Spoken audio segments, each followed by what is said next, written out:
أعوذ بالله من الشيطان الرجيم بسم الله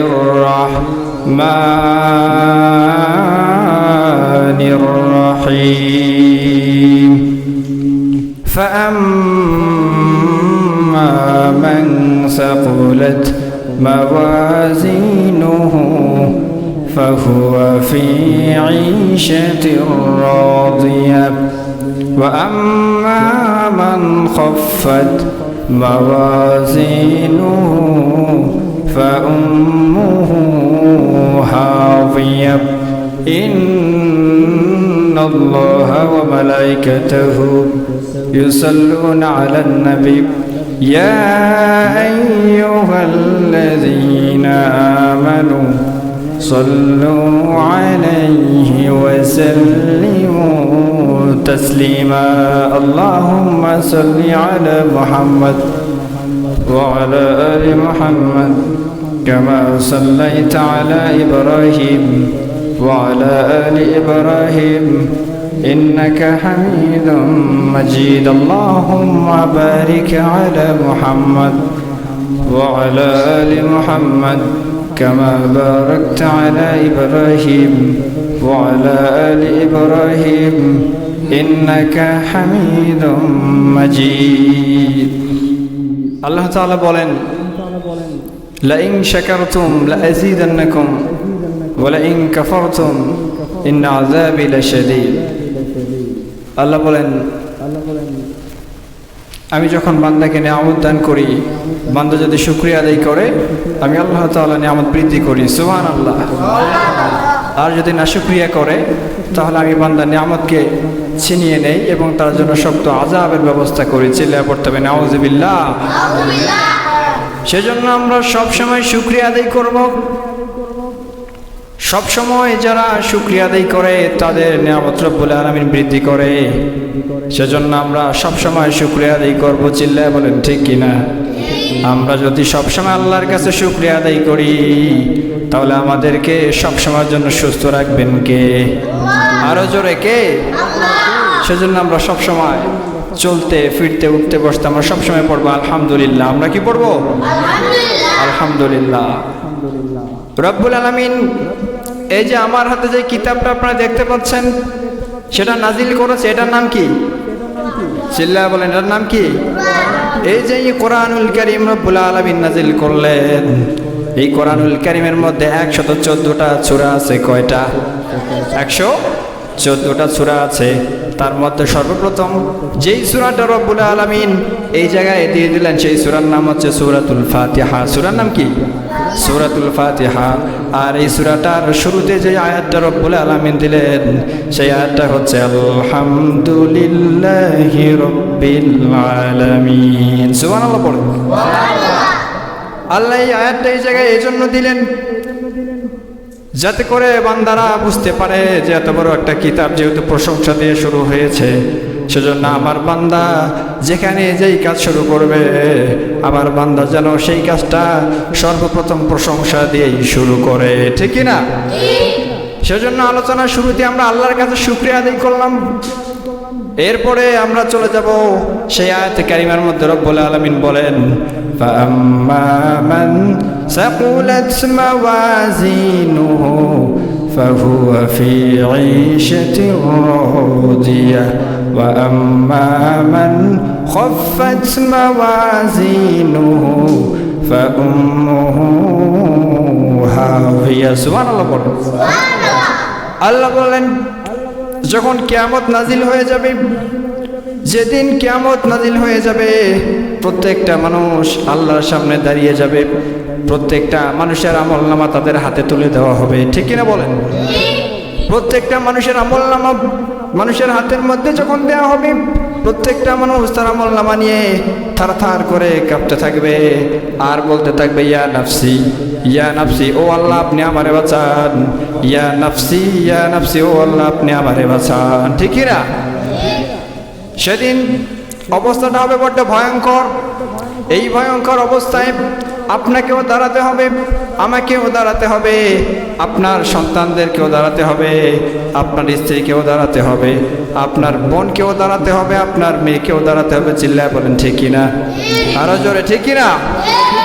সেদিন কিয়ামতের দিনে আল্লাহ বললেন সবার আমলনামাগুলো সবার হাতে তুলে দেওয়া হবে, আর যার আমলনামার মধ্যে নেকির পাল্লা ভারী হয়ে যাবে, ফাম্মা মান সাকুলাত মাওয়াজিনুহু ফাহুয়া ফি ঈশাতিন রাদিয়া, যার নেকির পাল্লা ভারী হয়ে যাবে ওই ব্যক্তি জান্নাতের মেহমান হয়ে যাবে, আর যার নেকির পাল্লা হালকা হয়ে যাবে ওই ব্যক্তি জাহান্নামের বাসিন্দা হয়ে যাবে। নাউজুবিল্লাহ বলেন। ফাআম্মা মান সাকুলাত মাওয়াজিনু, যার নেকির পাল্লা ভারী হবে গুনার পাল্লা হালকা হয়ে যাবে, তাদেরকে রব্বুল আলামিন বলেন ফাহুয়া ফি ঈশাতির রাদিয়া, তারা জান্নাতের মেহমান হয়ে যাবে। তারা যাবে জান্নাতে। তারা যাবে কোথায়? জান্নাতে। আরো জোরে বলেন, তারা যাবে কোথায়? জান্নাতের মধ্যে যাবে। আল্লাহ তাআলা বলবেন আমার বান্দা দুনিয়াতে আমার হুকুম সম্পূর্ণ পালন করেছে, নামাজ আদায় করেছে, রোজা রেখেছে, আমার বান্দাকে আমি যখন যেই কাজটা করতে বলেছি এই বান্দা সেই কাজটা করেছে, সেজন্য আমি আজকে আমার বান্দার উপরে খুশি হয়ে গেলাম। আর রব্বুল আলামিন ফেরেশতাদেরকে হুকুম করবে তোমরা এই মুহূর্তে আমার বান্দাকে নিয়ে গিয়ে জান্নাতের গেটের মধ্যে দিয়ে আসো। সুবহানাল্লাহ বলেন। এরপরে ফেরেশতারা সেই বান্দাকে সম্মানের সাথে অনেকটা পথ নিয়ে যাওয়ার পরে জান্নাতের গেটের সামনে দাঁড় করিয়ে দিবে। জান্নাতের গেটের সামনে যখন ওই ব্যক্তি গিয়ে দাঁড়াবে, জান্নাতের ঠান্ডা বাতাস এসে ওই ব্যক্তির কলিজাটা ঠান্ডা হয়ে যাবে। সুবহানাল্লাহ বলেন।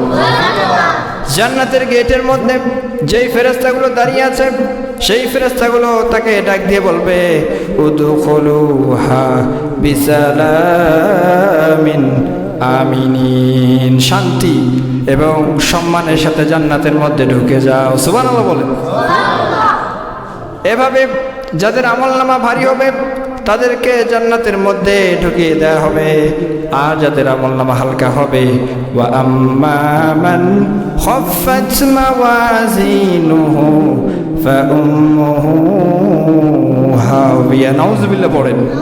আল্লাহ বলেন যাদের আমলনামা হালকা হয়ে যাবে, যাদের নেকিগুলো হালকা হয়ে যাবে, যাদের গুনার পাল্লা ভারী হয়ে যাবে, মুহূর্তের মধ্যে মালিক ফেরেশতা তার চুলের ঝুঁটিটা ধরে ফেলবে।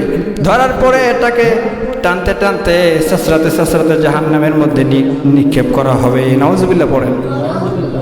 তাহলে যার আমলনামা ভারী হবে ওই ব্যক্তি যাবে জান্নাতে। ওই ব্যক্তি কোথায় যাবে? আওয়াজ হয় নাই, কোথায় যাবে?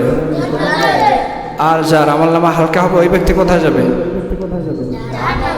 জোরে বলেন, কোথায় যাবে? জাহান্নামে যাবে। তাহলে দল হবে দুইটা। দল কয়টা? চিল্লায় বলেন কয়টা? দুইটা। একটা জান্নাতি আর একটা জাহান্নামী। একটা জান্নাতে যাবে আর একটা জাহান্নামে যাবে, ঠিক কিনা বলেন? এখন প্রশ্ন হচ্ছে আমরা থাকবো কোন দলে বলেন? জান্নাতীদের দলে নাকি জাহান্নামের? জোরে বলেন, জান্নাতীর দলে থাকবেন নাকি জাহান্নামের দলে থাকবেন? জান্নাতীদের দলে আমরা ঢুকতে চাই, ঠিক কিনা বলেন? জান্নাতীদের দলে ঢুকতে চাইলেই ঢোকা যায় না।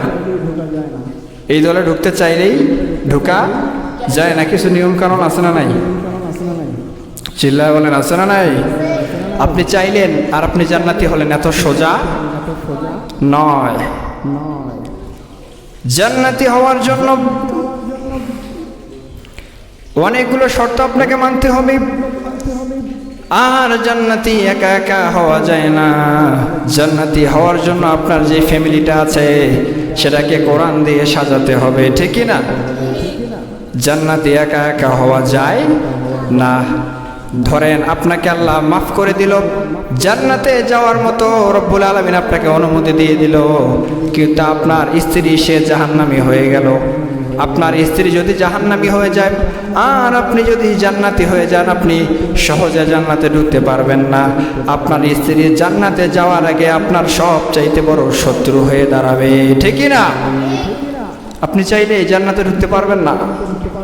আপনার স্ত্রী আপনার সামনে চলে আসবে, আসার পর আল্লাহকে বলবে, আল্লাহ এই লোকটা কেমন করে জান্নাতি হয় আর আমি কেমন করে জাহান্নামী হই। আল্লাহ তখন বলবে, দেখো তার আমলনামা ভারী হয়েছে, সেজন্য সে যাবে জান্নাতে। সে যাবে কোথায়? জান্নাতে যাবে। তোমার আমলনামা হালকা হয়েছে, সেজন্য তুমি যাবা জাহান্নামে। ওই স্ত্রী তখন ডাক দিয়ে বলবে, ও আল্লাহ, আমি যদিও আমার গুনাহ বেশি হয়েছে তাতে আমার কোনো সমস্যা নাই, কিন্তু আমার গুনাহ বেশি হয়েছে তার পিছনে অনেকগুলো কারণ আছে, তার মধ্যে এই লোকটারও অনেক হাত আছে। নাউজুবিল্লাহ পড়েন।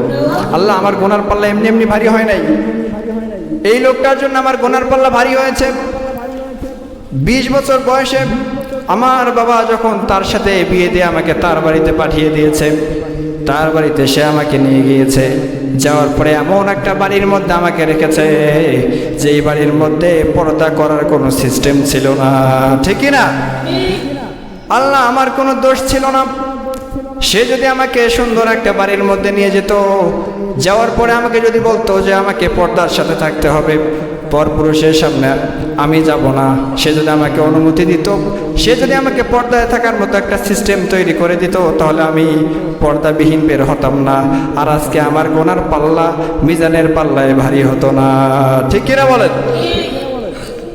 এরপরে সেই মহিলা বলবে, আল্লাহ, এই যে আমার আমলনামা, আমার যে গুনার পাল্লা এটা ভারী হয়েছে, আমার তাতে কোনো দোষ নাই, এই লোকটার অনেক বেশি দোষ ছিল, সে আজকে কেমন করে জান্নাতে যায়? এই যে আমি পর্দা করি নাই, এই লোকটা যদি আমাকে বাধ্য করতো পর্দা করার জন্য, সে যদি আমাকে বলতো যে অবশ্যই অবশ্যই তোমাকে পর্দা করতে হবে, তাহলে আমি বাধ্য হয়ে হলেও দুনিয়ার জীবনে পর্দা করতাম, ঠিক না বলেন? এভাবেই স্ত্রী তার স্বামীকে আটকানোর চেষ্টা করবে।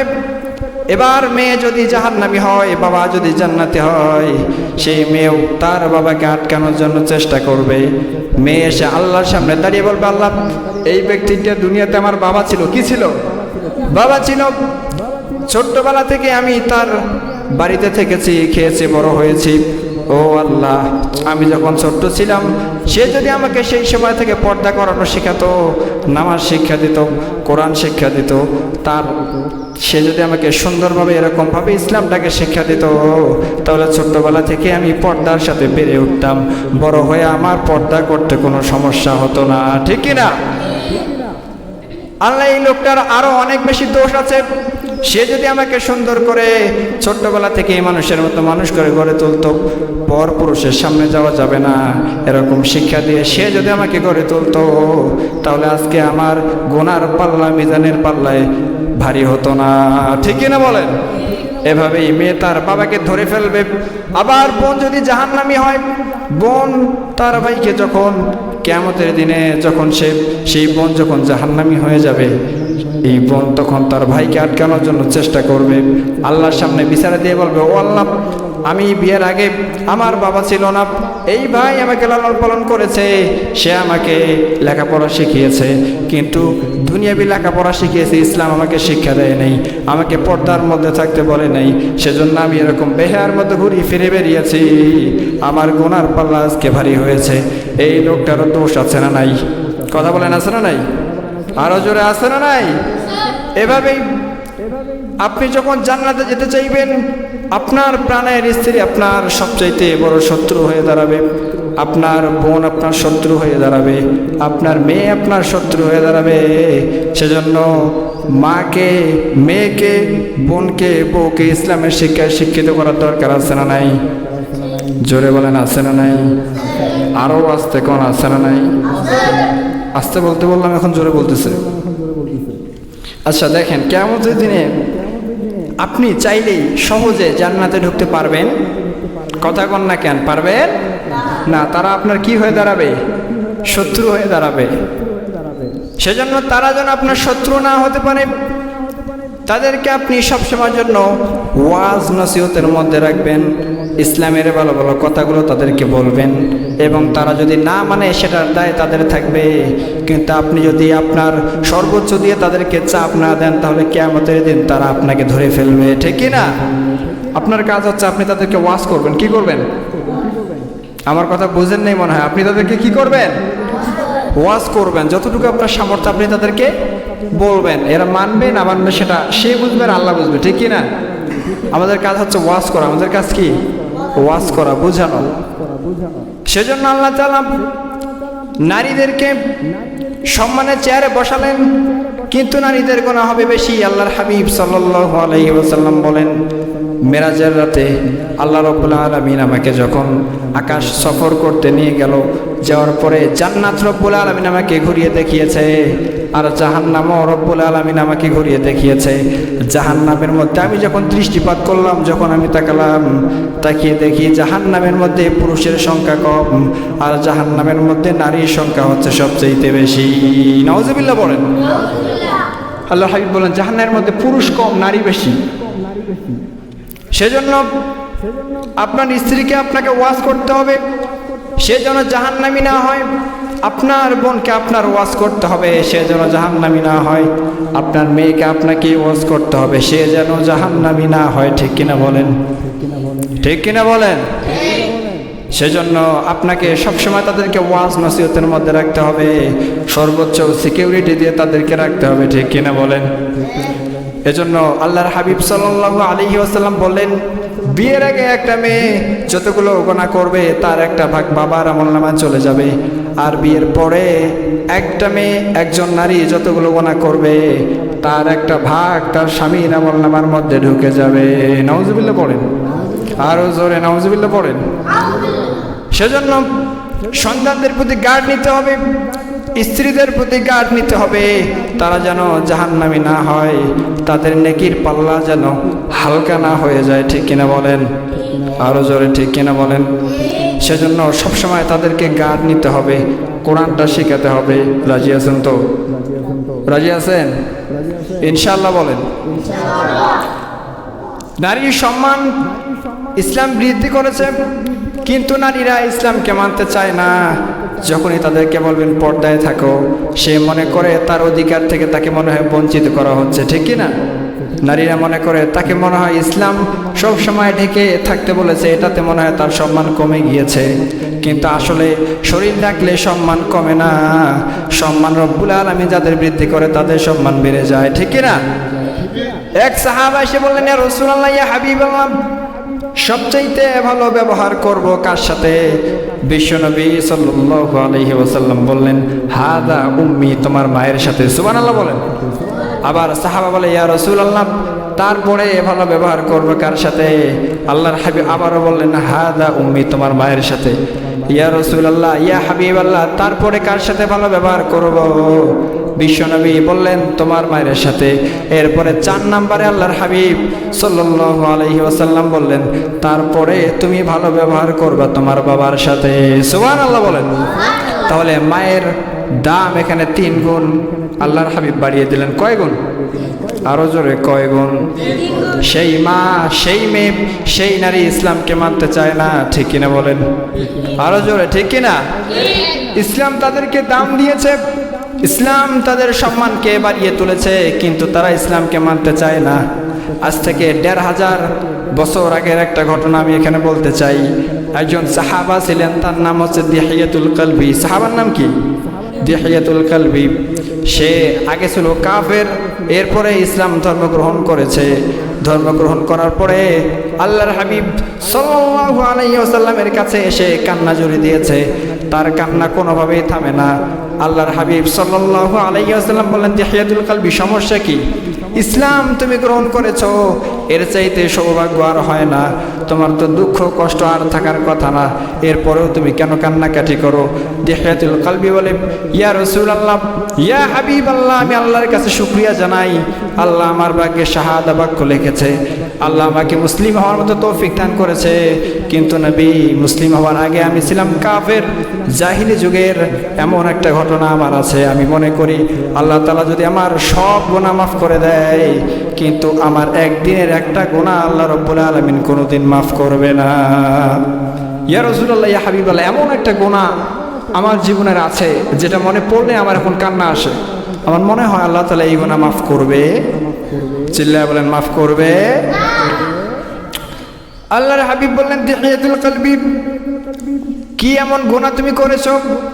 তোমার আগের জীবনে কি এমন গুনাহ ছিল আমাকে খুলে বলো। দিহিয়াতুল কালবি বলে, ইয়া রাসূলুল্লাহ, আমাদের এমন একটা অভ্যাস ছিল, কন্যা সন্তান হলে আমরা তাকে দুনিয়াতে বাঁচতে দিতাম না, কন্যা সন্তান হলে আমরা তাকে হত্যা করতাম। ইয়া রাসূলুল্লাহ, ইয়া হাবিবাল্লাহ, একবার আমার স্ত্রীর গর্ভে একটা বাচ্চা আসলো। আসার পরে স্ত্রীকে আমি বললাম, তুমি বাচ্চাকে নিয়ে তোমার বাবার বাড়িতে চলে যাও। যখন বাচ্চা দুনিয়াতে আসবে, বাচ্চা যখন ডেলিভারি হয়ে যাবে, যদি ছেলে বাচ্চা হয় তাহলে আমার বাড়িতে আসবা, আর যদি মেয়ে বাচ্চা হয় তাহলে ওই মেয়েকে তোমার বাবার বাড়িতেই হত্যা করবা। নাউজুবিল্লাহ পড়েন। ইয়া রাসূলুল্লাহ, ইয়া হাবিবাল্লাহ, 7 মাস গর্ভবতী ছিল আমার স্ত্রী। সে সেই সন্তানকে নিয়ে তার বাবার বাড়িতে চলে গেল। যাওয়ার পরে সন্তান যখন ডেলিভারি হয়ে গেল, হওয়ার পরে দুর্ভাগ্যবশত ছেলে সন্তান হয়নি, মেয়ে সন্তান হয়েছে। কি সন্তান হয়েছে? মেয়ে সন্তান হয়েছে। আমার স্ত্রী ছিল মা, মায়ের মন তো মানে না, সে আমার সেই মেয়ে সন্তানকে হত্যা করে নাই। 4 বছর বয়স হয়ে গিয়েছে, লুকিয়ে রেখেছে। 4 বছর পরে আমি যখন জানতে পারলাম আমার একটা মেয়ে সন্তান আছে, আর সেই সন্তানকে আমার স্ত্রী আমার থেকে লুকিয়ে রেখেছে, আমি তো মনে করেছিলাম আমার সেই মেয়ে সন্তানকে সে হত্যা করেছে, কিন্তু সে হত্যা করে নাই। ইয়া রাসূলুল্লাহ, ইয়া হাবিবাল্লাহ, 4 বছর পরে যখন আমি জানতে পারলাম আমার একটা মেয়ে সন্তান আছে, যার হাতগুলো আমার হাতের মতো, যার চোখগুলো আমার চোখের মতো, যার চোখের ভুরুগুলো আমার ভুরুর মতো ছিল, মানে সেই বাচ্চাটা আমার। ইয়া রাসূলুল্লাহ, ইয়া হাবিবাল্লাহ, এই মেয়েকে যখন আমি দেখতে পারলাম, দেখার পরে আমার তো রাগ এসে গেল। সেই মেয়েকে কেন সে হত্যা করে নেই 4 বছর আগে? ইয়া রাসূলুল্লাহ, ইয়া হাবিবাল্লাহ, স্ত্রীকে যখন ধমক দিলাম, কেন তুমি এই সন্তানকে হত্যা করো নাই? 4 বছর আগে যদি তাকে হত্যা করতা তাহলে আজকে তার এই মুখ আমাকে দেখতে হতো না। নাউজুবিল্লাহ বলেন। ইয়া রাসূলুল্লাহ, ইয়া হাবিবাল্লাহ, স্ত্রীকে আমি ধমকাতে লাগলাম। আমার স্ত্রী একেবারে নিরুপায় হয়ে গেল। এরপরে আমার মাথায় একটা শয়তানি বুদ্ধি আসলো। আমি ভাবলাম আমি আমার মেয়েটার সাথে ভালো আচরণ করার অভিনয় করতে শুরু করলাম। অভিনয় করতে করতে একদিন আমার স্ত্রীকে বললাম যে তোমার মেয়েটাকে একটু রেডি করে দাও, তোমার বাবার বাড়িতে বহুদিন হয় আমি বেড়াতে যাই না, সে তার নানার বাড়িতে যাবে, আমি যাব তার শ্বশুর বাড়ি, তাহলে হয়তোবা মনটা একটু ভালো হয়ে যাবে। তার মা তাকে রেডি করে দিল। ইয়া রাসূলুল্লাহ, ইয়া হাবিবাল্লাহ, 4 বছর বয়সের আমার সেই মেয়েটার হাত ধরে আমি যখন তাকে নিয়ে যাচ্ছিলাম, যাওয়ার পরে রাস্তার মধ্যে যাওয়ার পরে বিশাল বড় একটা গর্ত আমি খনন করলাম। ইয়া রাসূলুল্লাহ, ইয়া হাবিবাল্লাহ, আমি আগে থেকেই ভেবে রেখেছি এই মেয়েকে আমি দুনিয়াতে বাঁচতে দিব না, এই মেয়েকে আমি দুনিয়াতে থাকতে দিব না। আমি চেয়েছিলাম ছেলে, সে হয়েছে মেয়ে, এই সন্তানকে আমি রাখবো না। ইয়া রাসূলুল্লাহ, ইয়া হাবিবাল্লাহ, নিজের হাতে আমি বিশাল বড় একটা গর্ত করতে শুরু করলাম। করতে করতে আমি যখন ঘেমে অস্থির হয়ে যাচ্ছিলাম, আমার সেই ছোট্ট মেয়েটা আমার কাছে এসে গামছা দিয়ে আমার গায়ের ঘামগুলো মুছে দিচ্ছিল। ইয়া রাসূলুল্লাহ, ইয়া হাবিবাল্লাহ, গর্ত খনন করতে গিয়ে মাটির ছিটকা এসে আমার দাড়ির মধ্যে আটকাচ্ছিল। আমার সেই ছোট্ট মেয়েটা এসে তার হাত দিয়ে এরকমভাবে আমার দাড়িগুলো সাফ করে দিচ্ছিল। ইয়া রাসূলুল্লাহ, সে তো জানে না একটু পরে আমি তাকে হত্যা করব। সে তো ভেবে নিয়েছে আমি হয়তো তাকে মেনে নিয়েছি, আমি তাকে ভালোবাসতে শুরু করেছি। ইয়া রাসূলুল্লাহ, ইয়া হাবিবাল্লাহ, হতে হতে সময় যেতে যেতে বিশাল বড় গর্ত খনন করা যখন শেষ হয়ে গেল, আমি আমার মেয়েকে অ্যাক্টিং করে বললাম, অভিনয় করে বললাম, মা তাকিয়ে দেখো কত সুন্দর একটা গর্ত খনন করেছি। আমার মেয়েটা আমার দিকে তাকিয়ে একটা হাসি দিল। হাসি দেওয়ার পরে গর্তটা দেখার জন্য যখন গর্তের এক সাইডে গিয়ে দাঁড়িয়েছে, ইয়া রাসূলুল্লাহ, ইয়া হাবিবাল্লাহ, আমি আমার হাত দিয়ে একটা ধাক্কা মেরে আমার ছোট্ট মেয়েটাকে গর্তের মধ্যে ফেলে দিয়েছি। আল্লাহু আকবার। ইয়া রাসূলুল্লাহ, ইয়া হাবিবাল্লাহ, আমার মেয়ে যখন ধপাস করে গর্তের নিচের একেবারে গিয়ে উপর হয়ে পড়ে গেল, আমার মেয়ে বুঝতে পারলো আমি তাকে হত্যা করব। আমার মেয়ে ডাক দিয়ে বলল, বাবা আমাকে মেরো না। ও বাবা, মা আমাকে অনেকবার বলেছিল এই সমাজে নাকি নারীদেরকে বাঁচতে দেওয়া হয় না, কিন্তু আমি বিশ্বাস করি নাই, আমি বিশ্বাস করি নাই।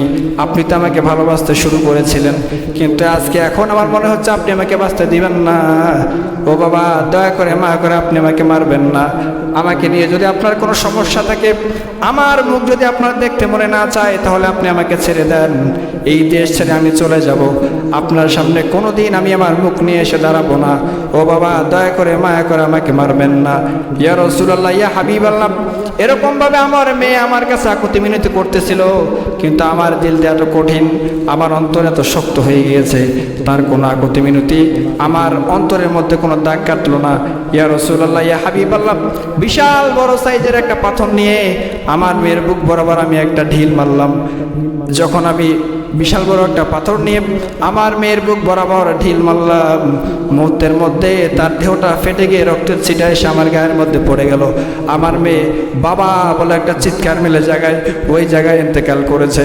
এরপরে বালি চাপা দিয়ে আমি বাড়িতে চলে এসেছি। আসার পরে আমার স্ত্রী যখন দেখলো মেয়ে সন্তানকে নিয়ে গিয়েছি, খালি হাতে বাড়িতে এসেছি, তার আর বুঝতে বাকি রইল না আমি আমার মেয়েকে হত্যা করেছি। নাউজুবিল্লাহ পড়েন।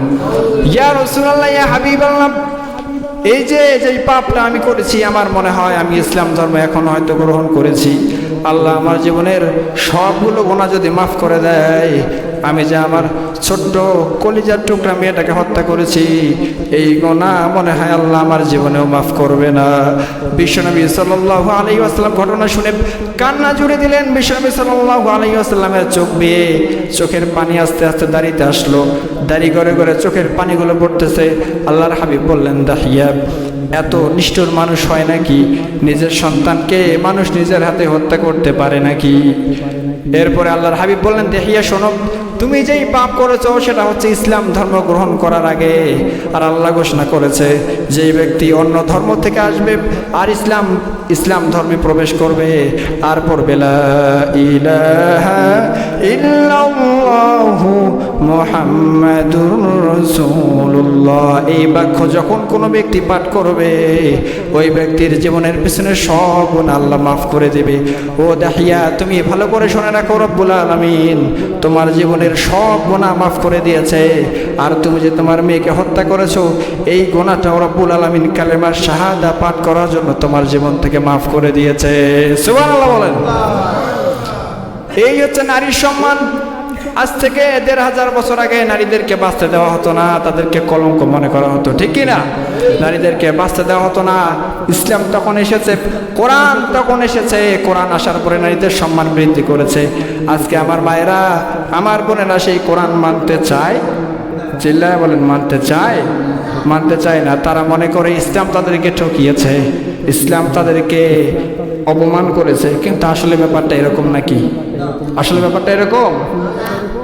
এই ইসলাম তাদেরকে সেই গর্ত থেকে তুলে মায়ের চেয়ারে বসিয়েছে, সম্মানের চেয়ারে বসিয়েছে, ঠিক কিনা বলেন? সেজন্য ইসলামকে বাদ দেওয়া যাবে? চিল্লায় বলেন, বাদ দেওয়া যাবে? সেজন্য সমস্ত মায়েদেরকে অনুরোধ করব, সমস্ত বোনদেরকে অনুরোধ করব, আপনারা নামাজগুলো ছাড়বেন না, পর্দার ভিতরে সব সময়ের জন্য থাকবেন, পর্দা আপনারা বাদ দিবেন না। কেউ যদি নামাজটা আদায় করতে পারে, আল্লাহর হাবিব বলেন 4টা কাজ করলে নারীরা জান্নাতে যাবে। 1 নম্বরে ফরজ নামাজটাকে আদায় করতে হবে, 2 নম্বরে ফরজ রোজা তাকে রাখতে হবে, 3 নম্বরে তাকে সবসময়ের জন্য পর্দার সহিত থাকতে হবে, 4 নম্বরে স্বামী হালাল যতগুলো আদেশ করবে সবগুলো তাকে মেনে নিতে হবে। এই 4টা কাজ যদি কোনো নারী আদায় করতে পারে, তাহলে রব্বুল আলামিন এই 4টা কাজের জন্য সেই নারীকে রব্বুল আলামিন জান্নাতের 8টা দরজা দিয়ে ঢোকার সুযোগ দিয়ে দিবে। সুবহানাল্লাহ বলেন। সেজন্য ইসলাম নারীদেরকে ঠকায় নাই, ইসলাম নারীদেরকে ঠকায় নাই, ইসলাম নারীদেরকে বাঁচিয়েছে। ইসলাম নারীদেরকে কি করছে? বাঁচিয়েছে। সেজন্য ইসলামকে বাদ দিয়ে জীবনযাপন করা যাবে? চিল্লায় বলেন, যাবে? সেজন্য আল্লাহ তাআলা আমাদের সকলকেই ইসলামকে সুন্দর করে ফলো করে জীবনযাপন করার মতো তৌফিক দান করুন। সকলেই পড়ি আল্লাহুম্মা আমিন।